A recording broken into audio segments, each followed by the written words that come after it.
నమస్తే welcome to D news ముందుగా headlines అవయవదానం చేసేందుకు ప్రతి ఒక్కరూ ముందుకు రావాలన్న వైద్య ఆరోగ్య శాఖ మంత్రి సత్యకుమార్ అవయవదానం చేసిన వారి అంత్యక్రియలో ఉన్నతాధికారులు పాల్గొని వీరవందనం చేసేలా మార్పులు తెస్తానని స్పష్టం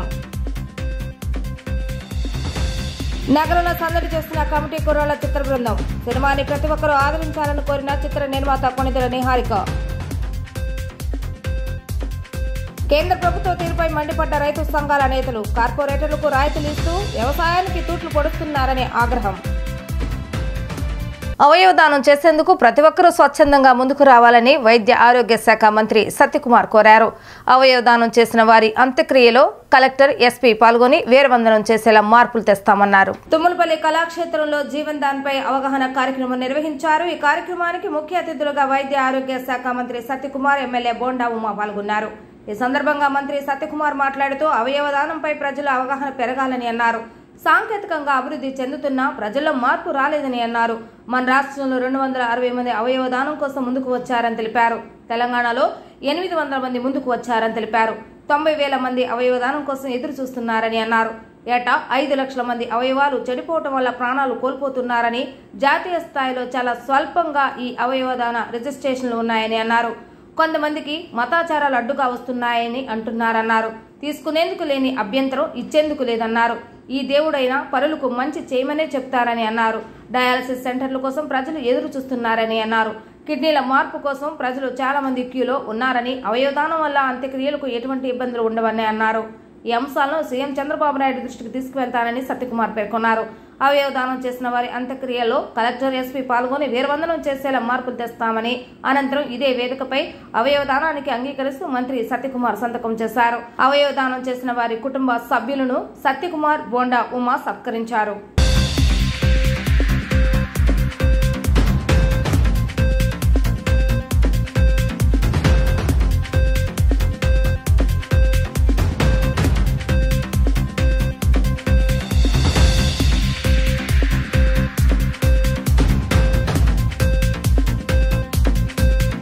మిత్రులారా, ఇవాళ ఇటువంటి పవిత్ర కార్యంలో నేను కూడా భాగస్వామిని అయినందుకు ముందుగా సంతోషంగా ఉంది. అవయవ దానం ఎంత ముఖ్యమైందో ఇవాళ మనకి ప్రజెంటేషన్ ద్వారా ఇతర వక్తలు కూడా మనందరికీ చాలా విపులంగా విస్తారంగా తెలియజెప్పారు.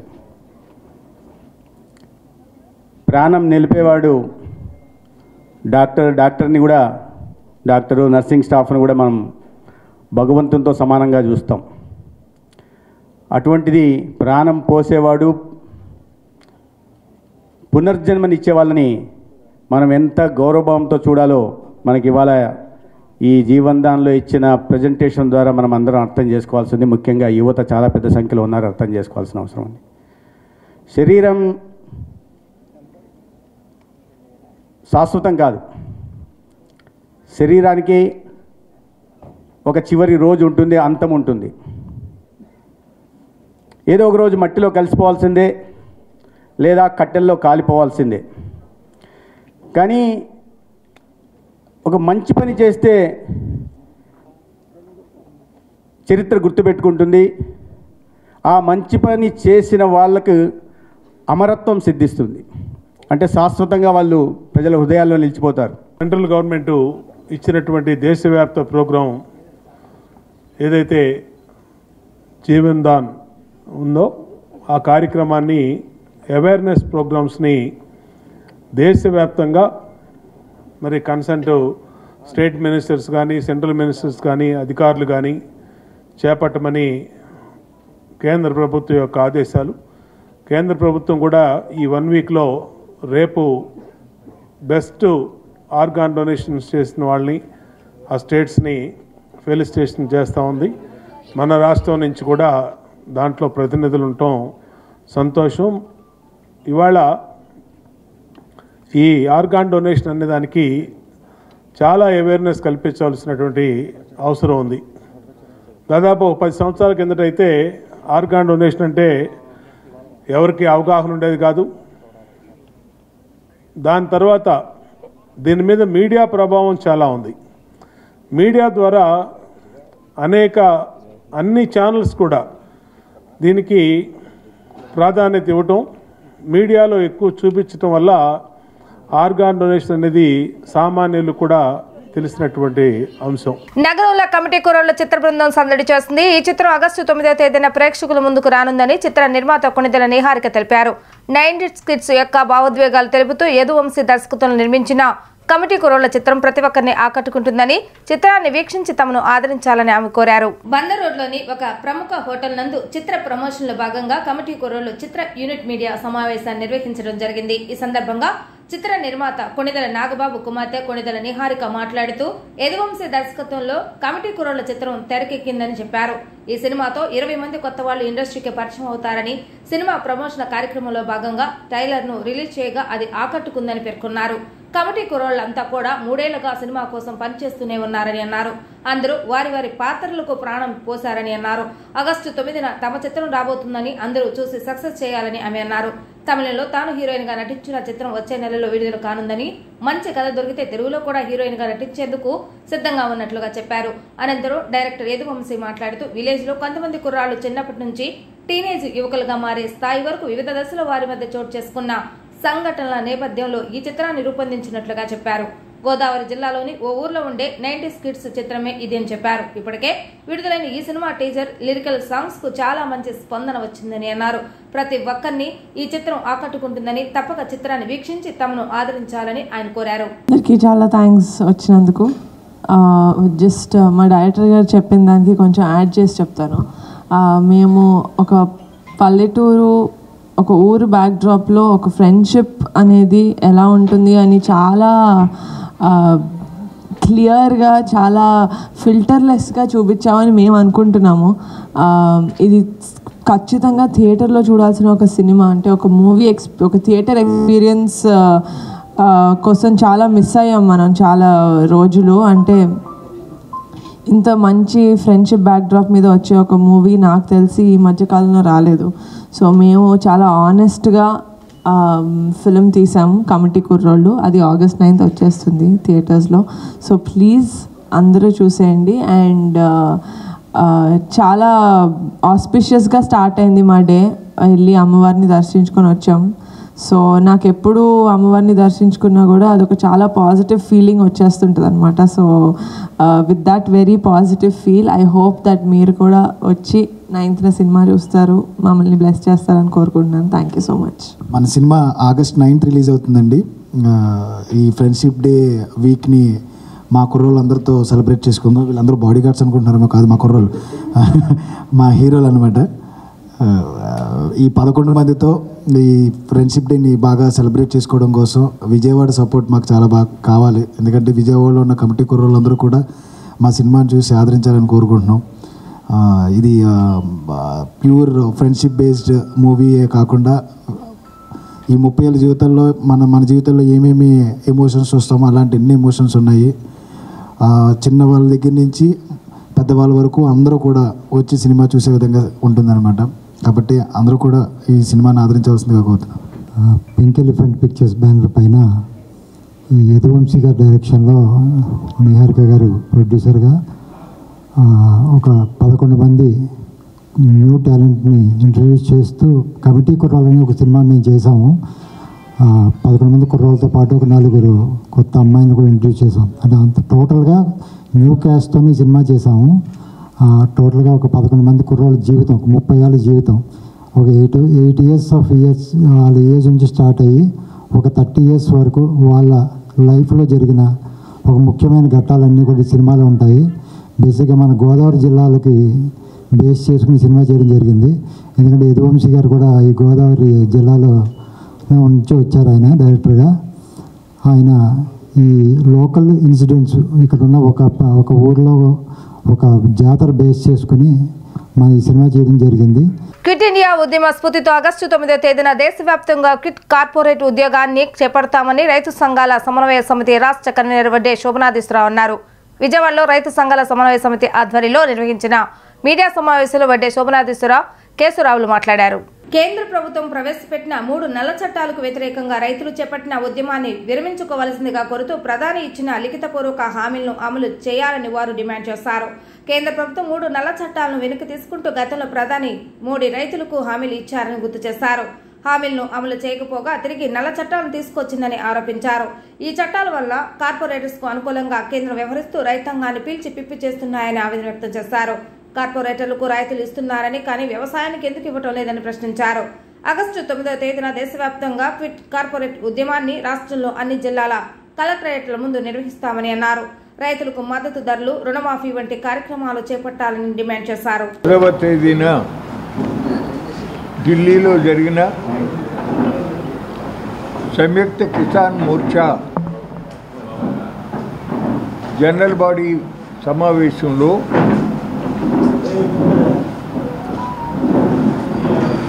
కేంద్ర ప్రభుత్వం లిఖితపూర్వకంగా సంయుక్త కిసాన్ మోర్చా ఆధ్వర్యంలో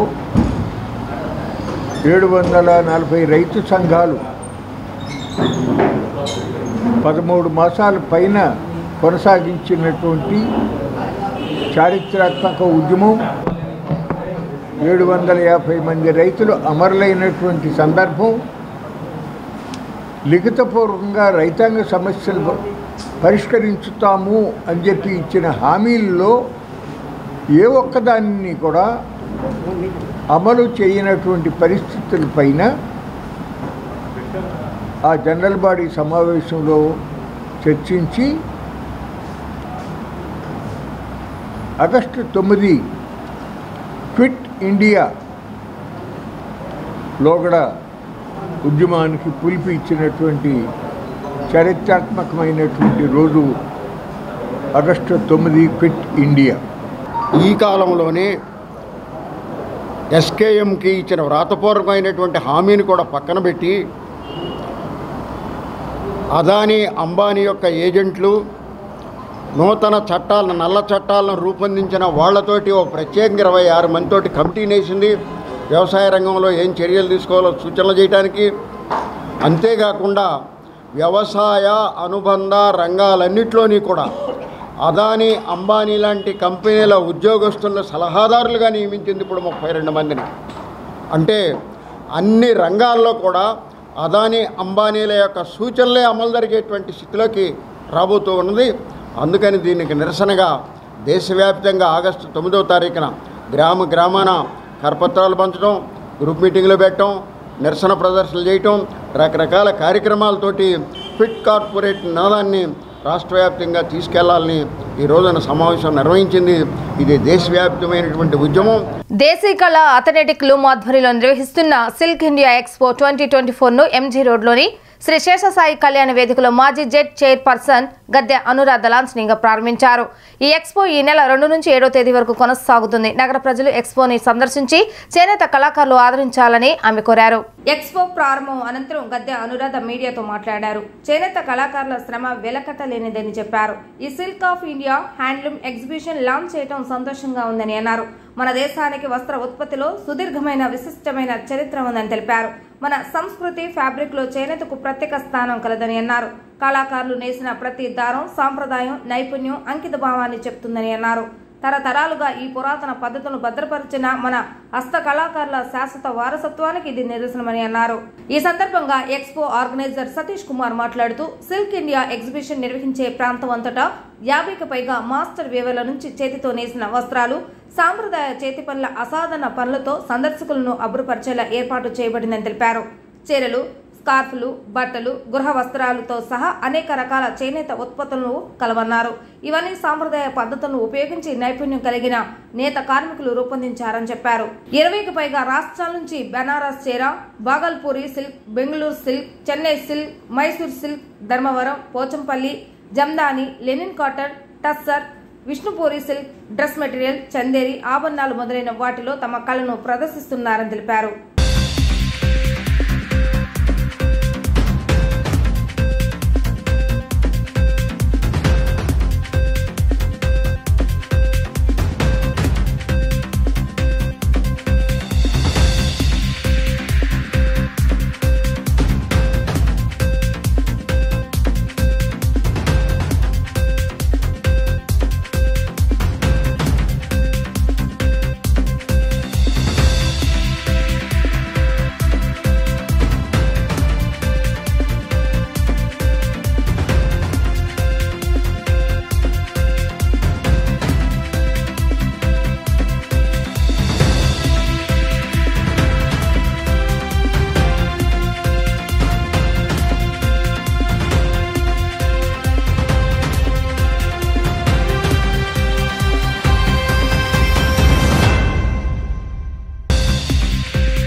కళ సిల్క్ ఇండియా ఈరోజు శేషసాయి కళ్యాణ మంటపంలో ఎగ్జిబిషన్ కమ్ సేల్ ఏర్పాటు చేయటం జరిగింది. మరి ఇది పూర్తిగా హ్యాండ్లూమ్స్. మనం గతంలో ఇంతకుముందు కూడా ఇక్కడికి వచ్చి ఎగ్జిబిషన్ చేయటం జరిగింది. మన వాళ్ళు బ్రహ్మాండంగా ఆదరించారు. ఈ రోజున అది సిల్క్ మార్క్, హ్యాండ్లూమ్ మార్క్తో పూర్తిగా చేతితో తయారు చేసిన హ్యాండ్లూమ్ ఇక్కడ ఎగ్జిబిట్ చేయటం జరిగింది. మరి అన్ని రాష్ట్రాల నుంచి వాళ్ళ బీహార్, ఇది బాగల్పూర్ కానివ్వండి, కటాన్, ఇలా రకరకాల వెస్ట్ బెంగాల్, ఒరిస్సా, అన్ని చోట్ల నుంచి అన్ని సిల్క్స్, అదేవిధంగా కాటన్ కూడా ఇక్కడ సారీస్ని అన్ని రకాలు ఎగ్జిబిట్ చేశారు. ఇవాళ గతంలో హైదరాబాద్లో ఎగ్జిబిషన్స్ కండక్ట్ చేయటం జరిగింది. ఇవాళ మరి ప్రత్యేకంగా విజయవాడ ఇవాళ బ్రహ్మాండమైన ఒక పాజిటివ్ వేవ్ ఉండటంతో ప్రజలు కూడా బాగా ఆదరిస్తున్నారు. మరి ఇదే విధంగా మన వాళ్ళు ఎగ్జిబిషన్స్ కూడా బ్రహ్మాండంగా అన్ని స్టేట్స్కి మనం వెళ్ళే పని లేకుండా అన్నీ ఒక చోటకి చేర్చి, మరి రాబోయే పెళ్ళిళ్ళ సీజన్, అదేవిధంగా వ్రతాలు, వీటన్నిటికి కూడా మనం ఎక్కువగా చీరలు, మరి ఇలాంటి డ్రెస్ మెటీరియల్స్ ఎక్కువ వాడతాం కాబట్టి మరి ఈ మధ్యకాలంలో బాగా ఆదరిస్తున్నారు మన వాళ్ళంతా కూడా. మరి కాబట్టి ఇది వారం రోజులు, ఈ రోజు నుంచి 7వ తారీఖు వరకు ఏర్పాటు చేయటం జరిగింది. ఒక మార్క్, మనకి సిల్క్ మార్క్ అనేది ఇక్కడ బ్రహ్మాండంగా హ్యాండ్ మార్క్ కనబడుతుంది. మనం చేనేతల వాళ్ళని ప్రోత్సహించినట్లుగా అదేవిధంగా మనం ఒక మంచి హ్యాండ్లూమ్ ధరించిన తృప్తి తప్పనిసరిగా ప్రతి ఒక్కరికి కలుగుతుందని చెప్పి ఆశిస్తూ ఒక రాబోయే రోజుల్లో మరిన్ని ఏర్పాటు చేసి మరింతగా మరి మీ ఎగ్జిబిషన్ జరగాలని కోరుకుంటూ ఆల్ ద బెస్ట్ తెలియజేస్తూ సెలవు. మేము స్టార్ట్ చేసి ఒక సంవత్సరం అవుతుందండి. త్రూఅవుట్ ఇండియా కండక్ట్ చేసుకుంటాం. మాతోటి పాటు అందరు ఎన్జిఓస్, వీవర్స్, మెయిన్ వీవర్స్ వీళ్ళు ఖుద్దు తయారు చేసి మ్యానుఫ్యాక్చర్ చేసుకొని మా వెంబడి తిరుగుతుంటారు వీళ్ళు. ఇప్పుడు మనకు విజయవాడకు వచ్చాము, శేషసాయి కళ్యాణ మండపంలోకి. 2వ తారీఖు నుంచి 7వ తారీఖు వరకు మనం ఇక్కడ ఎగ్జిబిషన్ కండక్ట్ చేస్తాము. మనతోటి పాటు వచ్చిన వాళ్ళు ఒరిస్సా, అస్సాం, బెంగాల్, ఆంధ్రప్రదేశ్, రాజస్థాన్, ఢిల్లీ, బగల్పూర్, బనారస్, మొత్తం స్టేట్స్ అన్నీ కలిపి 16 స్టేట్ల చీరలు, బ్లౌజులు, చుడిదార్లు, మెటీరియల్స్ అన్నీ మన దగ్గర అందుబాటులో ఉంటాయని ఇక్కడికి మేము వచ్చాము. విజయవాడ పార్లమెంట్ ఎన్నికలు రద్దు చేసి తిరిగి ఎన్నికలు నిర్వహించాలని విజయవాడ పార్లమెంట్ స్వతంత్ర అభ్యర్థిగా పోటీ చేసిన దేవరపల్లి మహేష్ భారత రాష్ట్రపతి ద్రౌపది ముర్ముకు లేఖ రాశారు. విజయవాడలో నిర్వహించిన మీడియా సమావేశంలో రాష్ట్రపతికి పంపిన లేఖను ఆవిష్కరించారు. అనంతరం మీడియాతో మాట్లాడుతూ గడిచిన ఎన్నికల్లో వైకాపా పార్లమెంట్ అభ్యర్థి కేశినేని నాని విజయవాడ పార్లమెంట్ పరిధిలోని అన్ని అసెంబ్లీ నియోజకవర్గాల్లో బ్యాలెట్ నమూనా పత్రంలో తనకు కేటాయించిన సంఖ్య వద్ద నోటాగా పేర్కొంటూ కరపత్రాలతో ప్రచారం చేశారని ఆరోపించారు. వైకాపా ప్రచారం వల్ల తనకు తీవ్ర నష్టం జరిగిందని ఆవేదన వ్యక్తం చేశారు. తనకు జరిగిన అన్యాయాన్ని ఎన్నికల అధికారి దృష్టికి తీసుకువెళ్లినా ఫలితం శూన్యమని అన్నారు. తనకు న్యాయం చేయాలని కోరుతూ రాష్ట్రపతికి లేఖ రాశానని ఆయన తెలిపారు. మీడియా మిత్రులందరికీ నమస్కారం. ఈరోజు విజయవాడ గాంధీనగర్ ప్రెస్ క్లబ్లో భారత రాష్ట్రపతి ద్రౌపది ముర్ము గారికి విజయవాడ పార్లమెంటు ఎన్నికలు జరిపించిన విధానం అనే దాని మీద వారికి భారీ బహిరంగ లేఖ ఒకటి రాయడం జరిగింది. ఈ యొక్క లేఖ మీడియా ముఖంగా రిలీజ్ చేయాలని చెప్పేసి నిశ్చయించుకున్నాను. అందుకని ఈ విషయాన్ని మీడియా ముఖంగా తెలియజేయడానికి ఈ ప్రెస్ మీట్ అనేది అనౌన్స్ చేశాను. విజయవాడ పార్లమెంటు ఎన్నికలు చాలా వరకు గందరగోళంగానే జరిగినాయి. ఇవి దాదాపు 800 పోలింగ్ స్టేషన్లో ఈ గందరగోళం జరిగింది. ఈ విషయంపై రిటర్నింగ్ అధికారి గారికి మిగిలిన అన్ని విషయాలు తెలియజేసినా ఆయన ట్రాన్స్ఫర్ అయ్యి వెళ్ళిపోవడంతో, ఆ తర్వాత ఎలక్షన్ కమిషను ఇలాగ అందరూ కూడా ట్రాన్స్ఫర్లు అయ్యి వెళ్ళిపోవడంతో ఈ సమస్య ఎవరికి కూడా చేరలేని పరిస్థితి అయిపోయింది. అందుకని భారత రాష్ట్రపతి ద్రౌపది ముర్ము గారికి ఈ విషయాన్ని సహృదయంతో తెలియజేయవలసిన వ్యక్తిగా తెలియజేస్తున్నాను. విజయవాడ పార్లమెంటు ఎన్నికలు నా సీరియల్ నెంబర్లో నోటా వేసి దాదాపు 800 పోలింగ్ స్టేషన్లో సోషల్ మీడియాల్లో కరపత్రాల రూపంలో ప్రచారం చేశారు. దానికి సంబంధించి ఆ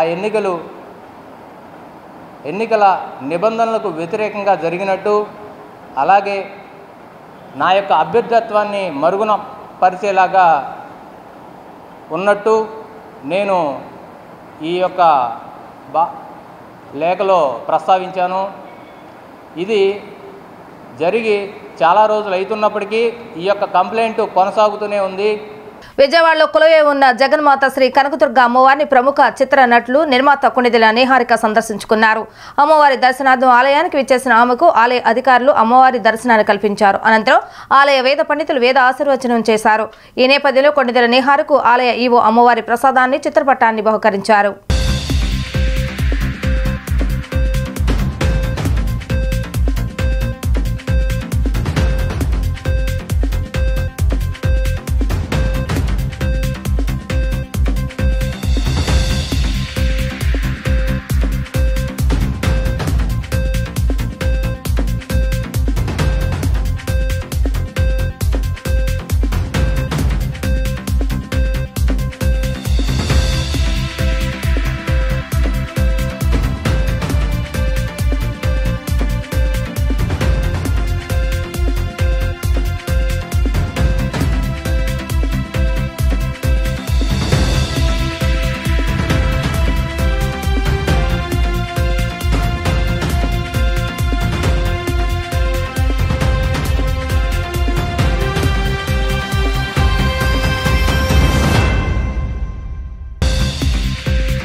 ఎస్సీ వర్గీకరణపై అత్యున్నత న్యాయస్థానం ఇచ్చిన తీర్పు హర్షణీయమని తూర్పు నియోజకవర్గ ఎమ్మెల్యే గద్దె రామ్మోహన్ అన్నారు.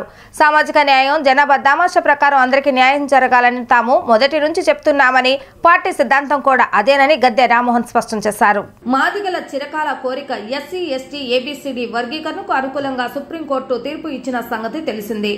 ఈ తీర్పును హర్షిస్తూ తూర్పు నియోజకవర్గంలోని 5వ డివిజన్ కిస్తురాజపురం ఆర్సీఎం చర్చి వద్ద విజయోత్సవ వేడుకలను జరుపుకున్నారు. ఈ సందర్భంగా స్థానిక శాసనసభ్యులు గద్దె రామ్మోహన్ ఈ వేడుకలకు హాజరై మాట్లాడారు. ఎస్సీ వర్గీకరణపై అత్యున్నత న్యాయస్థానం ఇచ్చిన తీర్పు హర్షణీయమని, దీన్ని తాము స్వాగతిస్తున్నామని తెలిపారు. గతంలోనే తమ ప్రభుత్వం అధికారంలో ఉన్న సమయంలో వర్గీకరణ చేస్తూ ఏబీసీడీ కేటగిరీలు తీసుకువచ్చామని వెల్లడించారు. సామాజిక న్యాయం, జనాభా దామాషా ప్రకారం అందరికీ న్యాయం జరగాలని తాము మొదటి నుంచి చెప్తున్నామని, పార్టీ సిద్ధాంతం కూడా అదేనని గద్దె రామ్మోహన్ స్పష్టం చేశారు.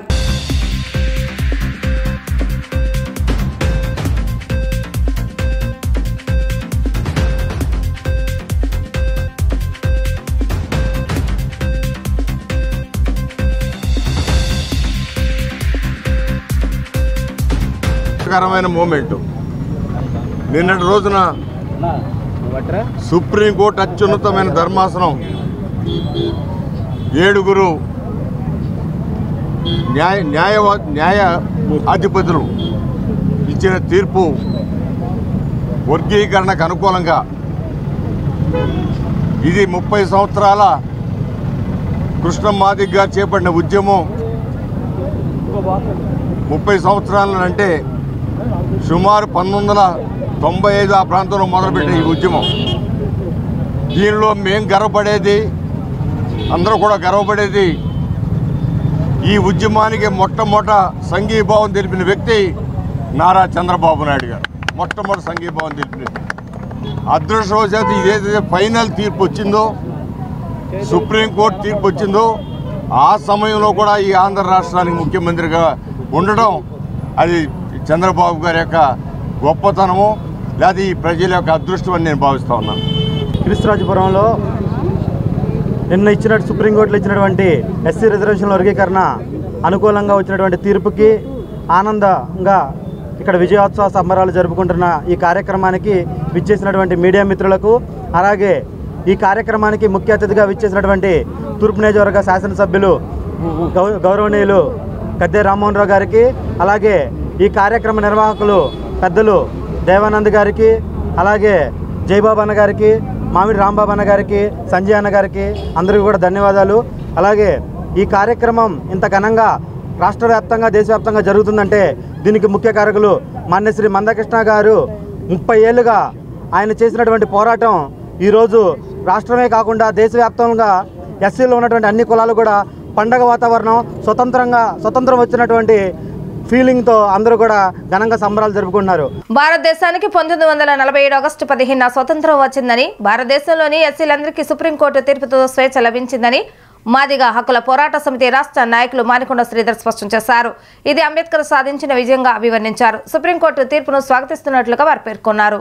ఎస్సీ వర్గీకరణపై సుప్రీంకోర్టు ఇచ్చిన తీర్పు నేపథ్యంలో శుక్రవారం మాదిగ హక్కుల పోరాట సమితి రాష్ట్ర నాయకులు మానికొండ శ్రీధర్ ఆధ్వర్యంలో తుమ్మలపల్లి కళాక్షేత్రం వద్ద ఉన్న అంబేద్కర్ విగ్రహానికి శుక్రవారం పాలాభిషేకం జరిగింది. ఈ కార్యక్రమంలో మానికొండ శ్రీధర్ మాట్లాడుతూ ప్రకాశం జిల్లాలో ప్రారంభమైన వర్గీకరణ ఉద్యమం దేశవ్యాప్తంగా ప్రబలమైందని, నేడు సుప్రీంకోర్టు తీర్పుతో వర్గీకరణ సాధించుకున్నామని, ఎస్సీ వర్గీకరణ మాదిగల చిరకాల కోరిక అని తెలిపారు. వర్గీకరణ వ్యతిరేకించే వారికి కూడా ఈ వర్గీకరణ లాభం కలిగిస్తుందని తెలిపారు. చంద్రబాబు నాయుడు ప్రభుత్వం వర్గీకరణను సత్వరమే అమలు చేసే విధంగా చర్యలు తీసుకోవాలని విజ్ఞప్తి చేశారు.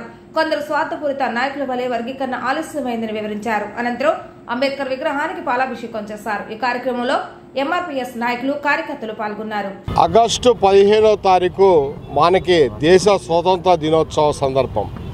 కానీ యావత్ భారతదేశంలో ఎస్సీలకు నిజమైన స్వాతంత్రం నిన్న ఆగస్టు 1వ తారీఖున భారతదేశ అత్యున్నత న్యాయస్థానం సుప్రీంకోర్టు ఇచ్చిన తీర్పు అని చెప్పి ఈరోజు తెలియజేసుకుంటా ఉన్నాం. మరి ఎస్సీ వర్గీకరణ ప్రధాన లక్ష్యంగా 94వ సంవత్సరంలో ఎస్సీ వర్గీకరణ విషయం మీద మాదిగ రిజర్వేషన్ పోరాట సమితి ఏర్పడింది.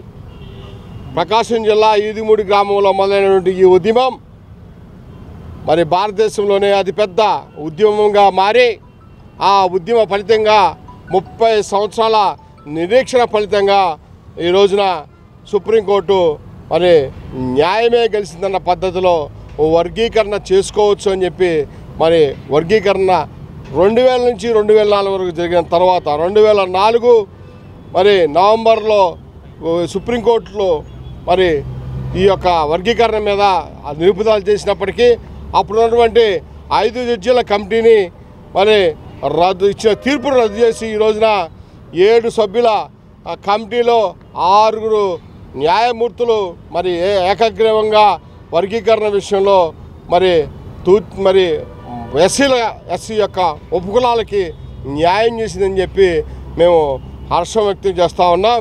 టీడీడీలో జరిగిన ఒక్కొక్క అవినీతి బయటపడుతుందని బీజేపీ రాష్ట్ర అధికార ప్రతినిధి సామంచి శ్రీనివాస్ అన్నారు. అర్హత లేకపోయినా సుదీర్ఘకాలం ఈవోని అక్కడే ఉంచి అక్రమాలు చేశారని చెప్పారు. టీడీడీ పేరుకు భంగం కలిగించేలా పోలీసు అధికారులు అక్కడ సిబ్బంది వ్యవహరించారని మండిపడ్డారు. స్వామివారికి చెందిన విదేశీ కరెన్సీ, బంగారు ఆభరణాలు దొంగిలించి 150 కోట్లకు పైగా ఆస్తులు దొంగిలించారని చెప్పారు.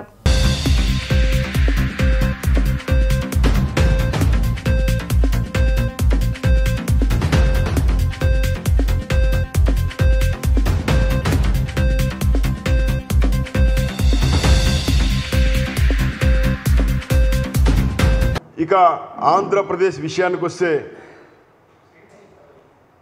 ప్రభుత్వం మారిన తరువాత గత ప్రభుత్వ హయాంలో ముఖ్యంగా టీటీడీలో జరిగినటువంటి అక్రమాలు ఒక్కొక్కటి వెలుగు చూస్తున్నాయి. నీ కొంత నా కొంత దోచుకున్న దాంట్లో వాటాలు పంచుకున్నటువంటి గత టీటీడీ పాలక మండలి చైర్మన్ కావచ్చు, అక్కడ అర్హత లేకపోయినా సుదీర్ఘకాలం పాటు ఈవో గిరిని వెలగబెట్టినటువంటి ధర్మారెడ్డి కావచ్చు, ముఖ్యంగా వైకాపాతో అంటకాగుతూ నియమాలకు విరుద్ధంగా వ్యవహరిస్తూ టీటీడీ యొక్క పవిత్రతకు, ఆస్తులకు భంగం కలిగించినటువంటి పోలీసు అధికారుల యొక్క నిర్వాకం ఒక్కొక్కటి బయటపడుతుంది. తాజాగా పరకామణిలో చిరు ఉద్యోగిగా పనిచేసేటువంటి రవికుమార్ అనేటువంటి వ్యక్తి సుమారు 20 సంవత్సరాల పాటు పెద్ద జిఎం గారి వద్ద పనిచేస్తూ పరకామణిలో విధులు నిర్వహిస్తూ అక్కడున్నటువంటి గస్తీ వాళ్ళ కళ్ళు కప్పి నిఘా వర్గాల కళ్ళు కప్పి ప్రతిరోజు కూడా విధులు ముగించుకున్న తర్వాత విలువైనటువంటి స్వామివారికి చెందిన వజ్రాలు, విదేశీ కరెన్సీ, ఇతర ఆభరణాలు, చిన్న చిన్న ఆభరణాలన్నీ కూడా దొంగలించి దానిని తద్వారా సుమారు 150 కోట్ల రూపాయల విలువ చేసేటువంటి స్థిర ఆస్తులను తన పేర తన కుటుంబం పేర శ్రీ దుర్గా మల్లేశ్వర స్వామివారి దేవస్థానం ఇంద్రకీలాద్రి కొండపైన కళావేదిక వద్ద గురువారం సాయంత్రం వెంకటేశ్వర శర్మ వారిచే ప్రవచన కార్యక్రమం అత్యంత భక్తి శ్రద్ధలతో నిర్వహించారు. ఆయన చెప్పిన ప్రవచనాలు అందరినీ ఎంతగానో ఆకట్టుకున్నాయి. కార్యక్రమాన్ని తిలకించేందుకు అమ్మవారి భక్తులు భారీగా విచ్చేశారు.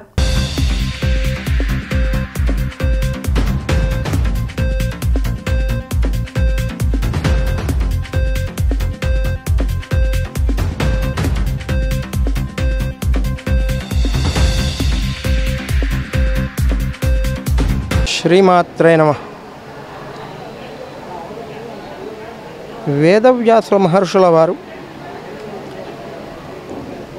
అనేకములైనటువంటి పురాణములను రచన చేసి పురాణముల ద్వారా లోకానికి విశిష్టమైనటువంటి ఆధ్యాత్మిక చింతన, మానవ కర్తవ్యం,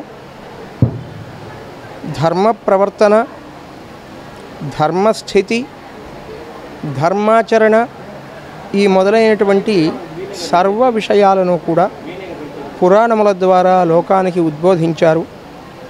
వాల్మీకి మహర్షుల వారు, వ్యాస మహర్షుల వారి వల్ల ఈనాడు వాంగ్మయం అనేటువంటిది మహాద్భుతంగా విస్తరిల్లి ప్రపంచమంతా కూడా విశిష్టమైనటువంటి విజ్ఞానాభివృద్ధికి కారణమైంది.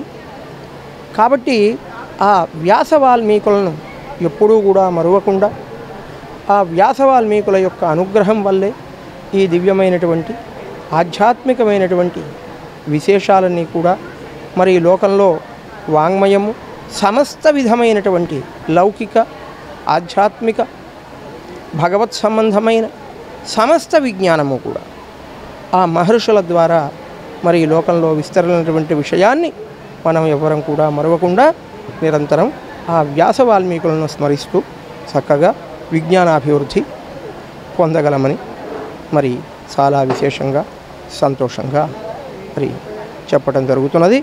కాబట్టి ఆ విధంగా మరి దేవస్థానాలలో అలాగే మరి సర్వత్రా కూడా ప్రవచనాల ద్వారా మరి విజ్ఞానాభివృద్ధిని చాలా విశేషంగా సాధించవచ్చు అనేటువంటి విషయాన్ని కూడా తెలియపరచడం జరుగుతున్నది.